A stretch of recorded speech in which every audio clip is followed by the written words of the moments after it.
EPFO पर आया है बड़ा अपडेट। सुप्रीम कोर्ट ने सरकार को सैलरी बढ़ाने पर क्या आदेश दिया है, आपको बताते हैं। नमस्कार, न्यूज़ 18 का डिजिटल प्लेटफॉर्म आप देख रहे हैं और मैं हूं रितु सिंह। देश के कई हिस्सों में न्यूनतम वेतन इस सीमा से अधिक हो जाने के बावजूद ईपीएफ की वेतन सीमा में कोई बदलाव नहीं किया गया है। बड़ी संख्या में इससे कर्मचारियों को सामाजिक सुरक्षा और भविष्य निधि के लाभ से वंचित रखा जा रहा है। उच्चतम न्यायालय ने सोमवार को केंद्र सरकार को कर्मचारी भविष्य निधि यानी कि ईपीएफ योजना में वेतन सीमा के संशोधन पर 4 महीने के अंदर कोई भी निर्णय लेने का निर्देश दिया है। इस सीमा में पिछले 11 सालों से कोई बदलाव नहीं किया गया। न्यायमूर्ति जेके माहेश्वरी और न्यायमूर्ति एएस चंदोरकर की पीठ ने यह आदेश सामाजिक कार्यकर्ता नवीन प्रकाश नौटियाल की याचिका पर सुनाया। याचिका के मुताबिक कर्मचारियों के लिए सामाजिक सुरक्षा योजनाएं संचालित करने वाला कर्मचारी भविष्य निधि संगठन इस योजना में 15,000 रुपए से ज्यादा की मासिक आय वाले कर्मचारियों को शामिल नहीं करता।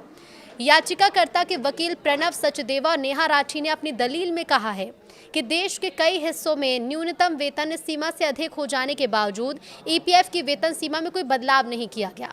इससे बड़ी संख्या में कर्मचारियों को सामाजिक सुरक्षा और भविष्य निधि के लाभ से वंचित रखा जा रहा है। शीर्ष अदालत ने याचिका का निपटान करते हुए याचिकाकर्ता को निर्देश दिए हैं कि वो 2 सप्ताह के भीतर आदेश की प्रति के साथ केंद्र सरकार के सामने प्रतिवेदन रखे। सरकार 4 महीने के भीतर इस बारे में कोई निर्णय ले। याचिका में यह तर्क दिया गया है कि पिछले 70 सालों में वेतन सीमा का पुनरीक्षण बहुत मनमाने ढंग से हुआ।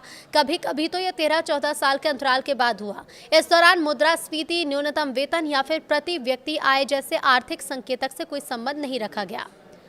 याचिका के मुताबिक इस असंगत नीति के कारण ईपीएफ योजना के तहत पहले की तुलना में बहुत कम कर्मचारियों को इसका लाभ मिल रहा है। साल 2022 में ईपीएफओ की उप समिति ने वेतन सीमा बढ़ाने और अधिक कर्मचारियों को योजना में शामिल करने की सिफारिश की थी, जिसे केंद्रीय बोर्ड ने मंजूरी दे दी थी। केंद्र सरकार ने अब तक इस पर निर्णय नहीं लिया।